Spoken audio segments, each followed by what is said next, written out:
Turƙashi wata sabuwa yanzu rigima ta ɓarke a masana'antar Kannywood, wanda hakan ya tada hankalin sada zumunta na harkar social media. Wannan tashin hankali da kuke gani an samu mai sayar da mutane a tsakanin Sarki Ali Nuhu da kuma wannan tsohuwa wacce ta fito ta yi magana a social media domin a ƙara mata wani abu daga cikin abubuwan da ake bata na sakamakon biyanta na haƙƙinta. Shi kuma a halin yanzu Sarki Ali Nuhu ya fito ya yi magana ya ce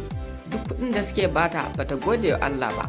domin ya sake cewa ma gidan da take zaune a ciki da iyalanta shi ya siya mata, kuma babu wani fim da aka taɓa ɗauka wanda ba a bata sama da 20,000 ba. Wannan bayar Allah ta fito ta yi magana ta ce tun da salon kiɗa ya canja dole ma rawa ta canja.